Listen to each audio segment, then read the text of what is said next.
విశ్వరూప ఈశ్వర దర్శనం. ఏ అనుభవం తీసుకున్నా దానికి రెండు అంశాలుంటాయి. ఒకటి, నేను అనుభవించాలనుకున్న వస్తువు నా ఎదురుగా ఉండాలి. వస్తువు ఉండగానే సరిపోదు, దాన్ని అనుభవించే నేను కూడా సిద్ధంగా ఉండాలి.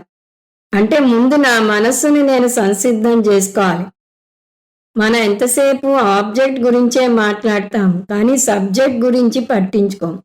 ఈ సూత్రం మామూలు లౌకిక అనుభవాలకే కాదు, ఈశ్వర దర్శనానికి కూడా వర్తిస్తుంది.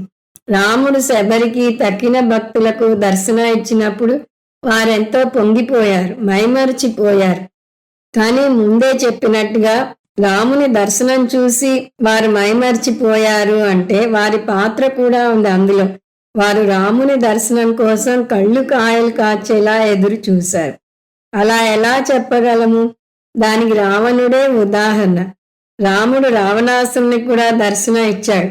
అతను మైమర్చిపోయాడా? యుద్ధం మర్చిపోయాడా? లేదే. రావణాసురునికి మనసు ప్రక్షాళన కాలేదు, మనసు సిద్ధంగా లేదు. అందువల్ల రాముడు ఇవాళ పోయి రేపు రా అని అతనికి ఆలోచించుకోవడానికి సమయాన్ని ఇచ్చినా అతను దాన్ని వినియోగించుకోలేదు. పరస్త్రీని అపహరించి తీసుకురావటం పెద్ద నేరం అని అతను అప్పుడు కూడా బాధపడలేదు. ఇవాళ పోయి రేపు రా అంటే ఆ రేపు వచ్చి యుద్ధం చేశాడు. రామదర్శనం అయినా అతనిలో మార్పు రాలేదు అంటే అతని మనసు యొక్క సంసిద్ధత కూడా అవసరం. అలా అతను సంసిద్ధుడు కాకపోతే భగవంతుడు కూడా ఏమీ చేయలేడు. రాముడికి రావణుణ్ణి సంహరించక తప్పలేదు. ఈశ్వర దర్శనం అయినా రాక్షసులు మారలేదు.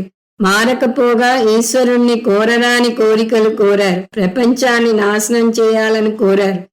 అంటే ఈశ్వర దర్శనాన్ని ప్రతికూల విషయానికి వాడుతున్నారు కొందరు రాక్షసులు.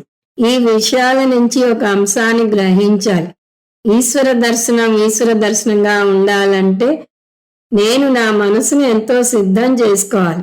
నేను సిద్ధంగా లేకపోతే ఈశ్వరుడు వచ్చి నా కళ్ళ ముందు నిల్చున్నా నేను గ్రహించలేను. అందువల్లనే జగద్రూపంలో భగవంతుడు నాకన్నా ముందే వచ్చి ఉన్నా నాకు తెలియటం లేదు. భగవంతుని దర్శనం పొందాలంటే నేనేం చేయాలి? జగత్తును సరిగా అర్థం చేసుకోవాలి. విశ్వరూప ఈశ్వర దర్శనం కావాలంటే ఒకటే మార్గం ఉంది. అది జగత్తును భగవంతుని యొక్క ప్రకటిత రూపంగా అర్థం చేసుకోవాలి. జగత్తును సరిగా అర్థం చేసుకుంటే జగతే ఈశ్వరుడు.